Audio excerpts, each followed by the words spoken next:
we've become, Christendom has become, I'm gonna say, quite illiterate biblically. Wow. Don't come to me as a black brother and say Black Lives Matter. You know, you've got a broken family. You're treating loads of black women in the wrong way. Yeah. Yeah. I like that. You don't care really about like having a steady family unit and family values for your family. Because if you say that black lives don't matter to you, what you've done is follow the current trend. You see, and you want to make it look like you're pro-black now. You see what I'm trying to say? But we need to embrace family values and stop having broken families. Affinity Extra, be extra. Hey everyone, this is Roger Moore here from Affinity Extra. We're here to celebrate gospel music of black origin, and one of the forms of gospel music of black origin is UK rap. Anyone who wants to take me up because they got know a man called H? Nah. That's Black Origins, man. We're owning that UK rap, and don't forget, Black Origin is not only about black people doing it. It's not about that. It's about the origins being from a source that has been sourced by black people. So hopefully you're gonna enjoy that. I'm alongside an artist here called Ace. I've worked with him locally from outside of music work, but the key thing is for me, it's really connecting to see behind artists what we see certain things. And I'm not saying how media does things wrong in terms of interviewing artists, but I'm fed up on the puppy talk, and this is real talk conversations, real insight about artists' pain, struggles, pressures, and also blessings in their life and where they're seeing God come through for them, you know. And this is what it's all about for me, having a little bit of delve into Ace's journey and his creative journey out there, at the same time what he does outside and his passions behind it, because it's beautiful when you hear what's behind a person, you get to support them, download his music. But definitely Ace, you know, I want to kind of again kick off with this because you know you sent me one of the tracks. DJ Marks on the station is really, we spoke a lot of times, and we want to really push UK rap. We want to push UK obviously gospel rap, and we want to talk to as many people as possible. And it's great to have you from a Birmingham based perspective. Now, what would you class yourself as? Because when we say UK rap, I'm going back to MCing, going into grime, you know what I mean, really grime rap, when we started to put together rap, UK, because I was having jokes with, I interviewed Rebler, and we were having jokes about the early Eskimo rhythm days, and man used to just go, literally would do that on the rhythm, it would be vibes, but it wasn't really rap content, but then, I'm learning myself, like a lot of guys started to take that now into a lyrical form, you know what I mean? It started more deeper with the storytelling from a UK rap sound, and then we're moving into the drill stuff now. So where would you say you fit in terms of the rapping thing? The reason why I just think the journey is important. So when we talk about the UK rap, I'm kind of from a generation that was either doing, like what you said earlier, hip hop or dancehall first. Ooh, okay, man's going back there. Okay. The lyrics were kind of already there. Okay, heavy. The lyrics were already there because it was already there. Like you said, some people used to rap and sound American. Yeah. But because my dad's a direct Jamaican, I had Jamaican people in my house. So I didn't try and sound American. I was rapping like I was from Jamaica. Okay, so you had that. Mixing Patois and English, calling it Jim-English. So I was doing that kind of thing. So when I transferred over, I didn't transfer straight to grime. I transferred over to drum and bass and a bit of jungle, because they had the ragga thing in there too. And then I transferred to grime. Yeah, man, drum and bass, bro. Guys, listen, man, drum and bass. Listen. So I had the fast tone thing like Papa San and Lieutenant Stitchy, that kind of vibe. That's what kind of I was doing first. Cool. The dancehall thing and then that. So when people say UK rap, the reason why I like the name UK rap opens it up in it, because it's just rappers from the UK, lyricists from the UK. It doesn't have to have a genre. So I would put myself probably in UK rap, because you might hear me doing some grime, you might hear me doing something that sounds a bit like dancehall. Yeah. You might hear me doing something that sounds a bit like drill. I don't really limit myself from me. If it has a good melody and it's proper music, I'll try and put a message on it. Yeah, cool. I think we're from that generation where the lyrics are important and the message is important. Yes. We're from that generation. Yeah. So I kind of look at myself, okay, the UK rap's fine for me. Okay, cool. Because I'm from the UK and I've got lyrics. You know what I'm saying? No, that's a vibe. So growing up now then still, because straight away I can hear a vibe which has been highly influenced by secular music, because when we see Papa San and Stitchy, everyone thinks of the church version. Yes. But they don't realise there was a before church version. I'm talking about before the church version. Definitely. Yeah. I'm talking about, I mean, growing up as well, coming from where I'm coming from, the message music was always there though, because you've got like artists who are of a different faith. Yeah. The Rastafarian thing. Yeah. And in the Rastafarian thing, they was on a strong message thing. Yeah. So, and they would say little psalms from the Bible and enough portions of the Bible that I knew before I came to church. Yeah. It was from people like Garnet Silk, but people like Luciano, because the message was important to them. Yeah. So I always grew up with that music philosophy, that the message is important. Yeah. Do you see what I'm trying to say? I like that. Yeah. So. Yeah, no, I love that still, because and I think that's important, because I grew up in the church now, G. You know what I'm saying? Now, growing up in the church, and it's not because we had many Rastas in my family, you know what I'm saying? My Uncle Stephen, he grew up dreads later on in life or whatever, that's what, and my Uncle Clive, But dreads was a very negative thing, you know what I'm saying, for me growing up in the church, and the church would say, no, keep away from them people because they're just rebellious, they're wrong, they just have enough picnic on the road, they smoke weed all day long, and they just see the negative element of Rastafarianism. But over the years, I've worked with likes of Chicana, with Rico there, and I kind of seen certain things, he refer references, he'll say something different for Rastafarians. I'm thinking, these guys are not the same guys that I was told that were. But what I realised, and I sat down with some Rastas about, sounds weird, 7-8 years ago, doing a documentary with somebody, and he went back to his life in the Rastafarian culture and whatever, and I was just seeing them and seeing who they are, did some music videos with some of the guys who are not Christians, but they're mixing with, conscious vibes and stuff, and just talking to them, bro, if I just had questions that the church didn't want to answer, you know what I mean? You know what I'm saying? And it's like the church pushed them out because they didn't want to deal with what about Maccabees? What about the Maccabees? Why are we ignoring this? Where's my blackness? White Jesus? All these different things. And I felt like we lost a generation because of ignorance. The thing is as well, the reason why I would say it's even worse is because when I was going through my journey and just learning the scriptures, much of the things that they're taking are from the scriptures. For example, Numbers chapter 6 is where the Nazarite vow is. The men in the Bible with locks were holy men. John the Baptist had locks. Samuel had locks. Remember his mom said he's going to give him to the Lord. And it says, don't put a razor on his head. Then you have Samson. These people had locks. So the men in the Bible, Nazarite means a separated one. These were a special set of people in the Bible. So even looking at them like that in the church isn't really fair. Because some of them had read that. The only thing that they was doing was adding the Selassie, who was an Ethiopian Orthodox anyway, into the thing. You see what I'm trying to say? But the reality of it is, a locksman biblically was trying to be a separated, sacred, natural individual, living a certain way, eating a certain way, which is what John the Baptist was like.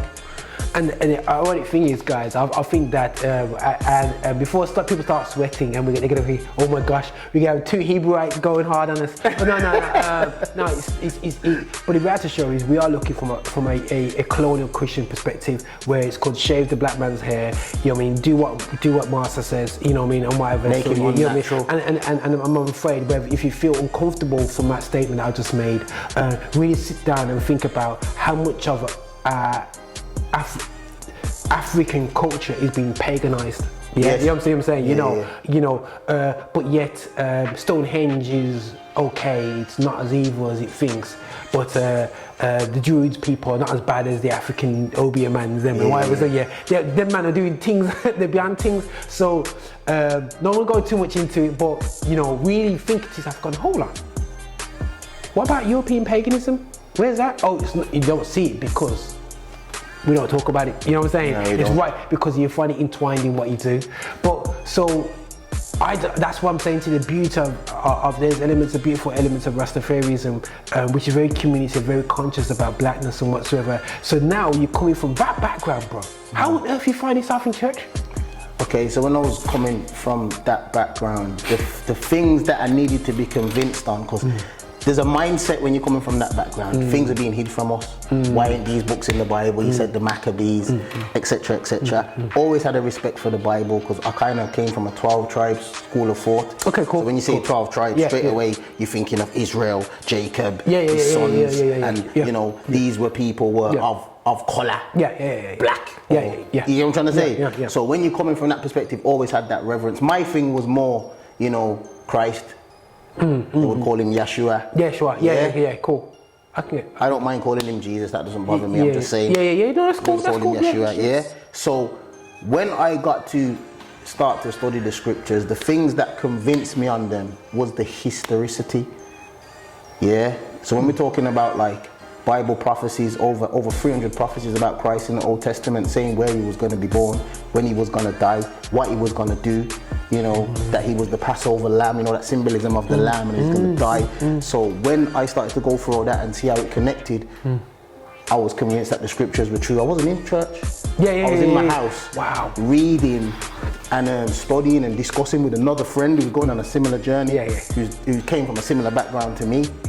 So that was the journey. It's only when I got to the point where it talked about receiving baptism and having some place to go to get baptized, something that was organized, because that's what you saw. He set up the 12, he sent them out, they were baptizing. So then that's when you see it as a, you know, requirement, you know, forsake not the gathering of the saints. Some people will say where 2 or 3 are gathered, but I'm saying nah, you know, there was an organized place. Even Christ attended the synagogue when he was of course it was. You see what I'm trying to say? So I kind of was led that way because of the scriptures. Come on, the scriptures convinced me. Really, it wasn't any human being that convinced me. I prayed and I said, Lord, if you in this book, reveal yourself to me. That's blessed. And I was smoking at the time, and I wanted to stop because my view of smoking had changed. When I saw that my body's a temple and all those things there, I never found anything in the Bible about King Solomon's grave. Just for the viewers, what does smoking mean? Smoking, like literally smoking weed. I was an addict to weed. Because I grew up with it as part of my culture. Cool. But then, at my mind then is like it's a herb and etc. But what I'm saying is you get to a point where you read your body's a temple and you're looking for these things that some people say, because some people just say stuff, you know, like there's a saying among some Rastas, it was made on Solomon's grave. You can't really prove that. So I was just looking to confirm and prove, and what direction shall I go in, Lord, which is the righteous way. So I never found that in the scriptures. So then I was like, okay, the quickest thing that kills you in the fire is the smoke. So why would I put smoke in my body? You know what I'm trying to say? So I was going on all these journeys, eliminating things, because by then I was convinced that the scriptures were from the Lord. But this is massive, guys, and I think you know it's beautiful, bro, because like, you know, sometimes we look at our journeys, this and that, you know, what we're doing in life, and we say, oh, okay, I went to this baptism, and you know, or went to, you know, and they give out the anyone who wants to be baptized, and they get convicted. And I'm not, and I always say at the end of my events, I'm not into the fanfare at the end of events. You know, when you have 500 people come forward, everyone get gassed with that, So I'm not interested in that, bro, because the thing is, it's where this God will germinate the seed when He feels to germinate the seed. You know what I'm saying, bro? You know, so like, you know, the word is the word. You can't hide from it, and it's beautiful how you chopped up the word. And God said, I'm not letting nobody have any glory for you coming to Christ, in you having that. So Ace will take the glory. But too often, man wants to say, yo, we did this, and I did this, I did that, and 50 man come forward and whatever that's. So for me, I'd rather nobody come forward, and the seed has been laid, the word has been laid in the hearts to go, and it germinates in 5, 10, 15, 20 on the deathbed. It's still a success. But the problem is, no one sees, when you do it that way, no one sees that success. Try to gather everybody together at the same time. People come to me like, to this day, and says, yo, why you're not that successful? Because I said, no, my seeds. You know what I'm saying? You know what I mean? They might not even germinate. Let's do this interview, bro. It might not germinate until YouTube 100 years from now. Yeah, bro, your testimony just there. It's crazy, bro, crazy. So, you find your funny journey. Did you find yourself in the Church of England or the Pentecostal church? I found myself, I was in an evangelical church first. Okay, up sweet. At the top Handsworth, let me say. Top Handsworth? Yeah, but I left there. Okay, cool. I ended up being a 7-day Adventist. Okay, cool. Yeah. That's quite very close to Sabbath. You know, the Hebrew. They're very much into the Hebrew side of things. They don't negate the Old Testament. I felt like some of the things. We're fully onto grace, isn't it? Nice, unbalanced. Grace is the thing. But grace is the power that fuels you to be obedient. We remove the obedience. I just want to focus grace. And repentance, from my studies, I'm happy to be corrected, means turning from sin. So how can you be yamming it up and say, "Don't worry, I'll be forgiven"? So we can't unbalance the journey. The journey is to turn from sin, bro. And the Bible says obedience is better than sacrifice. Now that's deep. You know why that's deep? Because Christ sacrificed himself. But what would God rather? God would rather that Christ didn't have to sacrifice himself and he was obedient. That's what I'm saying, big man. Now that's deep. But because of the grace of Christ and because of the love that comes from that sacrifice, demonstrating the love that he has for us, I should respond and want to be obedient. But what we do is say, no, grace, I can do what I want to do. So that was the questions that I had in the first church that I was in. Many of them couldn't be answered. No, I feel you on that one. I think that's a struggle that I've had over the years, guys. I'll be honest with you. I was just saying, the joke is, I have to say, I was in a conversation today, and you know, with somebody, and I would say one of my mentors, and I said, the immorality that's going on right about now, right in the church. Who are we to open our mouth to Kanye West anytime he does something? You're saying, but it's just like, I'm saying everyone has something to say. And I'm not saying he's perfect, you know. I'm not saying he's perfect. Because for me, he's just going his journey. He's the beginning of his journey, you know what I'm saying? And unfortunately, it's a public journey, you know what I mean? If you publicize our journeys and our first 2, 3, 4 years of Christ, it'll be a train crash, you know what I mean? All in transitions. But I'm watching, man, open the mouth on the man, you know what I'm saying? And I'm like, what are you doing? And it's such that perspective on people, like, and ministering to people, that I'm like, and guys, it's not about Roger being perfect, but it's just about, we're meant to mature in Christ. You know what I mean? And my biggest struggle was the fact that basically people were like, I'm seeing mothers in church at the age of, after 40 years in Christ. Oh, it's my cross to bear. I said, blood, I don't want no Holy Spirit if you have to be bearing that for the next 40 years. It should be able to mature me into a better, not perfect Christian, a mature Christian that has the ability to grow into more patience. You know what it is? It's defining growth. That's what it is. You can say that, because I find that and I agree with what you're saying, by the way, I'm 100%. Because if you look at the parable of the sower, the seed goes into the heart and bears fruit. So that's growth. That's using the illustration of nature and gardening for growth. So growth is definitely, but it's defining what that is, because for some people, is growth overcoming, or is growth when you keep falling at the same place? Because if you look at a baby and the baby kept falling over and they didn't learn to walk and stand up eventually, you would say, you haven't learned to walk properly. And the Christian walk is called a walk. So there's different levels where you want to take it. And I personally, what you said is key. We have to look different. And if you condone sin, we look the same as everybody else. So how can we win them? And that's a question. That's a tough question, bro. And this is a question that we have to really. My struggles with artistry, bro. I want to move to music and artistries. Is the tough reality of living one life and talking about a different lifestyle. Now, I want to chop into the power of words. Okay. You know what I'm saying? Power of lyrical content, the power of words. Now, with the power of words, you're man who got converted by the word. Yes. Yeah, you know what I'm saying? Now, looking at our community, I wanna, before I get into gospel artists, I wanna look at what's happening in terms of black UK music, which is fortunately, not unfortunately, dominated by rap. You know what I mean? Let's be rap dominated. You know what I mean? Straight. But the content, you know what I mean? It's loose. You know what I'm saying, bro? Like, I'm listening to, I remember when Lady Alicia bust through. Yeah, you know, homegirl, Lady Alicia from Birmingham. Enough love to your sis, you know. Condition Regina as well, you know. I didn't know Condition. Yeah, I've met her though. Yeah, you met her. Yeah. Because she got Condition roots, you know. And when I heard the lyrics and it was, you know, blasting girls, you know, I mean, for the weed, you know, we're cussing off girls for looking at her a certain way. And it kept on going. And I remember the young girls at my workplace were like, nah, I kind of feel not feeling it because she's just blazing. And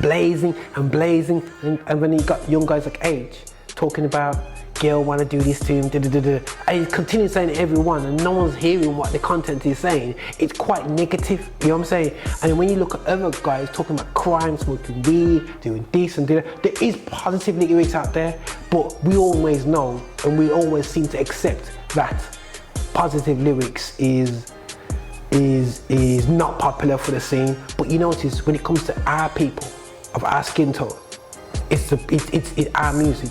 It gets pushed. On a global level, you know. Do you see that as? Because for me, it's my gripe, and for me is we are our worst enemies because we need to turn around and say, I ain't doing this. You know what I'm saying? But from your perspective, you know, being around that life, you know, coming from the ends and growing around certain gang culture, you know what I'm saying? You know, when you see it, does it twist you a certain way when you listen to all these lyrics? When I was, you know what it was? I could talk about when I was growing up. When I was growing up, I'm gonna say I had it a bit more balanced. Cool. Because I'm coming from like Rastafarian background once again. Yeah. So I've got Bonnie Wailer, Burning Spear, Peter Tosh, what you might listen to on a Sunday when your mum's billing up the soup. Yeah. Or a Saturday. Saturday soup, man. Yeah, Dennis Brown. Yeah. And then I've got Capleton and C's that are a bit more militant, but they're still coming with love thy neighbour and certain little philosophies. I got you. And then you might have a day where you're in the mood for a little bit of roughness, so you're listening to some Buju and some Bunty when they were younger, and some Beanie Man and some Spragga Benz and some Method Man and some Wu-Tang. You might have a day when you're listening to that. Yeah. What I agree with you on is now, where is the Dennis Brown and people like that? And because we have to do it in a way that people relate to, I would say among the young MCs then, no one's aspiring to be conscious. There's only a handful of them. There's only a handful, and I'm talking about even on a secular level. You see what I'm trying to say? Why do you think that is? Because of what you said. I think that people see that them MCs may not do the best financially or do the best business wise. So because of that, I think a lot of people are more on giving the crowd what they want. But I also think that the philosophy of music isn't correct. Okay. Because the philosophy of music, I'll be honest with you, the artist is the leader. The artist brings the message. Okay. And the people listen to what the artist is saying. So the artist could start off small with a message to 500 people. Then 500 people turn to 1,000, then etc. So we have to take responsibility of what the words we're saying and putting out there, because we must recognize that artists are ministers. I think I was saying this to you earlier. They are ministers. They preach some kind of message or some kind of word, whether they like it or not. And if they don't take that responsibility and embrace that in their philosophy of music, they will always just talk things and not care about how it affects people. Right, cool. So, because I could say, I had to too. So as really, is it the sell out to the money? Is the money it pollutes their vision? Definitely part of the journey, and as a young man coming up now, you just think, yeah, I can be a star. You know what I'm saying? I can have the money, I can have the Lamborghini, I can have the cars. You're just gonna see that. You're not gonna see nothing else. Whereas I think some artists from different genres, that wasn't the case. They had something to say. Like the social commentaries that they were in early hip hop. They had something to say. Going through stuff. There's something coming from here. The Bronx and all them things. So they had something to say. It wasn't just, oh, I want to be a star. This is the only way I can express myself. You see what I'm trying to say? So I think that's important too. NWA. Like, have you got anything to say, really? Yeah.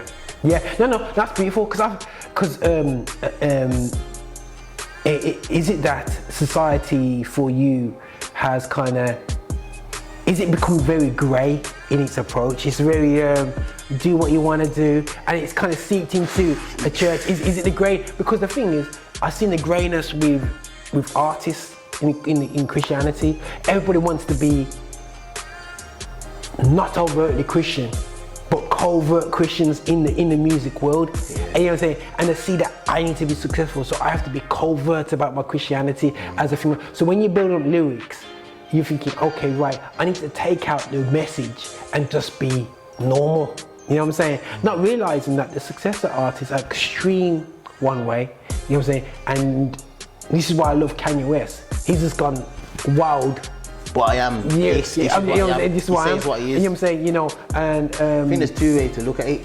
There's one way to look at it is, because when I began my musical journey again, because I stopped. Okay, cool. I was at MC on Pirate Radio before. Okay, cool. Hot 92. Hot 92. Passion FM. Yo. Yeah, I was on Passion FM. Yeah, big up Wiley all the time. Wiley, you know. Oh my gosh, you know Wiley. Big up Wiley. Listen, I played ball with Wiley before. Yeah, cool. Yeah. Back in the day. So, Wiley. What I'm saying is this: when I came to church, I did have to stop and look, especially because that in my conscience, that philosophy of music was already there from people like Garnet, so who I was kind of inspired by. These people who would speak positive messages or talk about positive things. So I had to stop, and I stopped for about 10 years. Wow. Until I re-understood music and what it was about and what it can be used for and how it should be used. Biblically, I just stopped. You see what I'm trying to say? Because I had to re-understand that. Even though I knew the Most High gave me a gift. You see what I'm trying to say? So I think that it is definitely the pulling of society, but I also think outside of the church, how does the world see a Christian now? It seems like a Christian can do what they want, wear what they want, say what they want, and just be anything now. They don't know what a Christian is, so it's like it has to be redefined. Bro, I'll play with some Yard Man, yeah? And you know, go Yard Man, you know, we all know, Jamaican, we all know, we all gone Sunday school. And they say to me like, yo, there's two definitions for Christians now, a real Christian and a Christian. And it's sad, it's gone to that, bro. You know what I mean? So if because they'll go to me, you know, when you got the Christians come to the football team, like, yeah. I said, no, we're all Christian, watch out. I said, what you mean? I see him also. You know, I see him where I go. I'm like, oh, goodness sake. What is going on? So basically what they're saying is then, or from what I'm getting from what you're saying is, there is actually a standard biblically. You know that. Yeah. So the people outside ain't supposed to see the Christians doing certain things, singing about certain things, wearing certain clothes, moving certain way, eating certain foods. I'm gonna be real. Yeah. Because when Christ exists, that's what it was. Yeah. They saw him and he was like the pinnacle of Judaism. What if that's what you want to say? Yeah. You know what I'm saying? He moved a certain way. He did certain things. He walked a certain way, he spoke a certain way, which is why even when he was getting crucified, they said to Peter, you're one of them because you talk like them.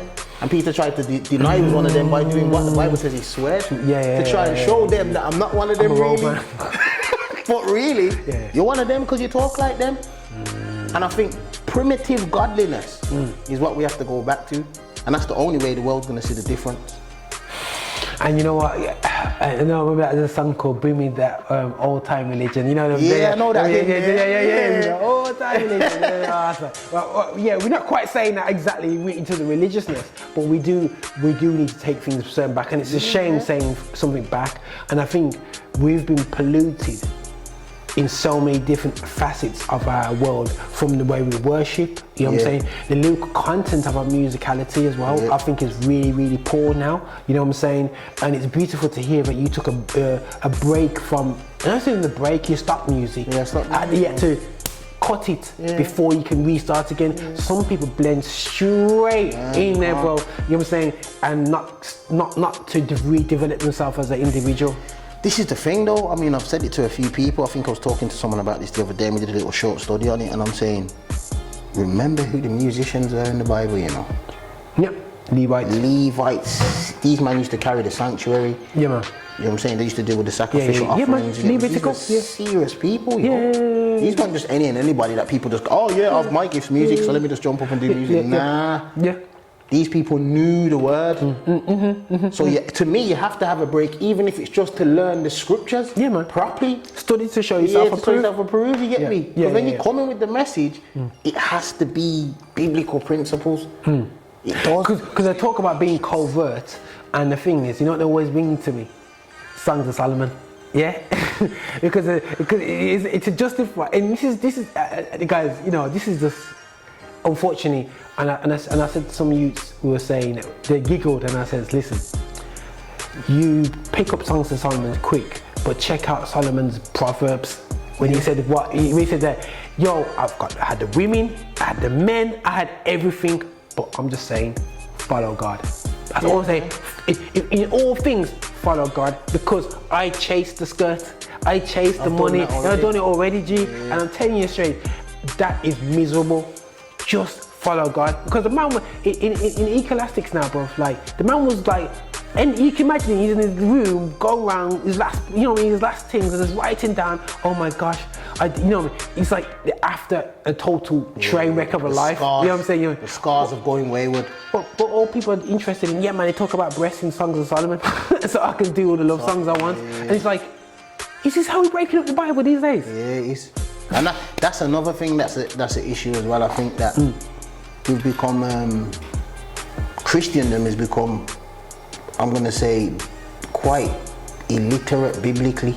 Wow. And that's a big thing to say. It is. But you can see in the behaviors, that's what I'm trying to show you. Yeah. Because if you're convicted by the word and the word's true, faith naturally comes in behavior. If I say to you, there's a bomb in here, you're going to run out. Yeah, of course. I believe you, I'm running out. Yeah, cool. So it actually affects behavior. The word cuts. Hebrews 12 verse 12 says that. So if the word is not cutting away these things, it may be because of our understanding and what's being taught. Wow, bro, this is blessed, man. You know, it's beautiful just chopping it with Ace here, because guys, you know, sometimes we look at artists and think, okay, yeah, the music, it's not quite my style, but we don't know that some of these guys like Ace, you know, we need them to not only, and this is why the lack of dimensions of UK acts for me, and I'm not saying they can't preach, I find that I'm not saying the true ministers, the guys that are ministerial blessed, kind of, we just want someone to come and do 2 tracks for us and go home. We want guys to come to and be able to interact with the youths, because the youths these days, bro, are asking questions. Yeah. Bro, you can't just come to youths now and just say, yo, look into my eyes. This is what people want you to do, you know, look into your eyes. Yo, and it's emotionality. Salvation doesn't work when COVID leaks and everyone's at home going, why do I go to church? You know what I'm saying? Who am I really? You know what I'm saying? This is it. So, okay, let's go to music now. Let's talk about you and your music now. You released out singles and EPs and stuff. Just talk to me about when did is it a couple of years now you've been doing music? What style is it? What's the heart behind it? I put out the first EP that was Man of Sense. Okay. That had 3 songs on it. 3 songs. One was called Good Over Evil. One was called Right Is Right. Novelist is on that. Yeah, cool. Prem's on that. Yeah. C4's on that. C4, yeah. C4's on that. You know a man like C4. Other men are on that. Yeah. And Deadly's on it, my cousin's on that. Okay. And then there's a tune called Reason with me and Vader. So the thoughts behind that was just to put out my first project after a while. Man of Sense. I called it Man of Sense because I'm a man of sense. Yeah, cool. I'm dealing with sense, innit? So when I pull it out, I pull it out as a man of sense. That's cool. Recently, I've been working on something called Meds Grime or Meditational Grime. Okay. Yeah. So basically, that sounds like when you had you remember when dubstep came out? You had 2 types of dubsteps in it. You had the hype one, and then you had the mellow one. Yeah. So basically, the philosophy behind that is to bring back the vibe of, you know, when you had a section of MCs, you would know this. Yeah. Back in the day, you had sections of hip hop. Yeah. and you had like the most deaf. Yeah. And you'd look and say, that man, they do some different kind of hip hop. Yeah. They just stood out. You see what I'm trying to say? So right. it's making music that as soon as you hear the actual music, it makes you think straight away. So you start to think, let me hear what this person's gonna say on this. So your head's nodding, but you think, let me hear what this person's gonna say on this. Yeah, man. So that's the idea behind it. Big up Screamer, he's the producer I've been working with. Like I gave him the idea, me and him spoke about the idea, and he started to just make it. Cool. He could just hear the vision, cool. That's the stuff that I've got coming. Brilliant, and no, 100%, and you know, to hit us up at Affinity Xtra with that stuff, and I think that this is great, bro, because I think that what we'll be trying to do from Affinity Xtra is really support you guys, you know what I mean, and really feedback to you guys, and we're doing stuff well. I'm part of the GMIA as well, where we're looking at trying to get the UK together, and I think it's hard because we are we're not only, we don't just match each other by skin color, because the difference with America, a lot of times, they are generational of Afro-Americans initially, you know what I'm saying? So they're built on that foundation, and when other blacks got involved, the Caribbean blacks, African blacks, come involved. The problem with here, we are all different backgrounds. We know, you know, the small island and Jamaican thing was a major thing before when our parents walking up. Yes, a little low, we took Africa into it and everything like that still, yeah. So I think thanks to the negative, thanks to the Black Lives Matter situation that we've had, we are going a different path now. Kind of push people to try and come together, and I think that's what we're going to learn and move forward on. Now, on the last note, if I say Black Lives Matter, how do you respond to that? And people are going to be going, oh, I just had it again. But I think it's something that Black Christians, we need to say something. We need to. Okay, let me tell you how I respond to it. Okay, go on. For me, you have to clean the inside of the cup before you clean the outside. So that means this: don't come to me as a black brother and say Black Lives Matter. You've got a broken family. You're treating loads of black women in the wrong way. Yeah. Yeah. I like that. You don't care really about like having a steady family unit and family values for your family, because if you say that black lives don't matter to you, what you've done is follow the current trend. You see, and you want to make it look like you're pro-black now. You see what I'm trying to say? But we need to embrace family values and stop having broken families. And one thing I will say about the church is that's where I saw that. Even from a Rastafarian background, there was man who had kids all over the place, and I'm just going to talk raw. Kids all over the place, 10, 20 kids. And remember, these are all black women, so when black women feel certain ways against each other, who's causing this? The white people. The black man. It's the black man. Now we know what the Bible says about the black man or men in general and where they are in the family. Yeah. So when you have the leaders, the so-called leaders, going off in certain direction, and that's his queen, and that's how he's moving against his queen, and all these queens are against one another, I'm saying we have to fix the inside of the cup first. So if you want to start with Black Lives Matter, let's start having proper family values, raising our children properly. Let's start dealing with things like marriage. Stop trying to think, I can just fornicate and everything's okay. And we've got an over-sexualized kind of... and that comes from you know, you're more of a man if you've got 20 girls. That comes from certain cultures. And the joke was, I remember when I had football now, and you know, I'm not with all Christians, but he's there, and the one guy, he's got about 9 children now anyway, and you know, he's just got too many children. But I remember, he was saying, when you go to Jamaica, man, you have to deal with the girl them away. I was thinking, but bro, nah, bro. And they were laughing. And I remember they laughing at me for going, nah. You know what I'm saying? He was saying, I'm going, hold on a second. And I never forget, we was the big circle, about 15 man doing the warm-up. And they go, Roger, have you really got one missus? And I go, yeah. Wow. You got no? Nah. It's confusing. And I feel that, you know, yes, I do believe other societies have these sort of, those issues. It's promiscuity, or if that's the right word, is around all over the place. But as I told you, I agree with that principle when you talk about business, when I talk about black businesses, because people came to me and said, oh, Roger, Black Pound Day, get gassed about Black Pound Day. I said, I ain't got guilty conscience. So I ain't going no Black Pound Day because I spend with my people. And if I want to go and buy a smoothie, I'm going to Asda, which is owned by white people, and I will buy my smoothie. For you guilty people, you can go and pretend to get it because I know your lives have not reflected. It's not about spending all your money with people, but you haven't sold into your people. So you're on a guilt trip, and it's the same thing, like he said, before we open our mouths, and that's good to say, bro, you know, because I'm very much into, you know, not so much over angle, but the aspect of, you know what, we have been downtrodden, and I'm not saying you're not saying we haven't, but you say, right, guys, sort out your yard. You know what I'm saying? Before we go out there, sort out our yard, and I think that's great. This is why we need to be. This is why don't even more. Yeah. Because what you have to realize, because you've been downtrodden. Yeah. There's two ways you can deal with it.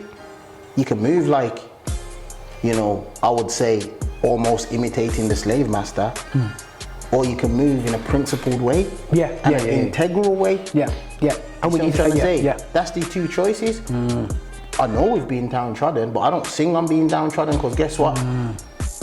Slavery is just a manifestation of, at that time, a sin. Yeah, The greed. root of slavery though is sin. Yeah, greed, straight. You see? Yeah. So you could be out of physical slavery and still in slavery to sin. The Most High still wants to set you free. Bottom line. That's beautiful, big man. Yeah. No, that's good, and I think that's a beautiful perspective because, you know, anyone who knows me, I'm really like going, yeah, but I think the reality show is that I myself, it's important for myself, you know. Fortunately, no one can watch here and say, what we right there, we saw you the other week. Nah, there's none of that drama in my life. But I'm afraid there's too many mans with that drama, bro. You know what I mean? Bishops with that drama, big man. You know what I mean? And we're meant to be leaders in this community, but we're too busy chasing things that we should be chasing, bro. You know what I'm saying? And if we put our efforts into leading our people, setting examples for our people, you know what I'm saying? Not just on the front line, but also in a practical way. You know what I'm saying? Big things will definitely go on. But no, bro, that's blessed. Okay, music-wise, just let people know where to hit you up at. Guys, I can sit here all day, talk to Ace all day long because big man's got enough things to say. I might catch him up on the next interview actually. But yeah, I will do actually. But you know, just tell us where to get you for your music from and how to hit you up and how to, you know, support what you do. Hit me up on Ace1 NODB. That's my Instagram. Yep. Yeah, you can go on Spotify and find me as Ace1. Cool. In the YouTube, if you're watching on YouTube, I'm gonna put all the links down in the description, so everything, I'll make sure all the links will be up to down hitting you out, and to your latest music, hit us the links for that as well. I've got a freestyle on Ozone Media, big Ozone Media. I did that a while back, but go and hear it. It's quite political. It's good. The bars are quite deep. Wow. Yeah. That's blessed. So go on there and see if you can catch the bars. That's my challenge to you. Yeah, man. And yeah, that's where you can find me. Ace1 NODB, Ace1 Spotify. I'm on Facebook as well as Ace1 the Servant. Brilliant. Bro, chat to. Listen, guys, you heard it first here with Ace, you know, Birmingham rapper, Birmingham born and bred rapper, now doing some great things for Christ, and also at the same time, you know, it's just great to hear his journey, and hopefully that relates to somebody out there who's on a journey, got questions to ask, and it's just coming from the similar background to yourself. I think it's great. You know, it's almost testimony time, you know, and I think that, you know, we need to be shouting out our testimonies, our journeys of life and our struggles, you know. It's definitely blessed, man, you know. But listen, guys, this is Roger, over and out here on Affinity Extra on Affinity Extra Insights. Big.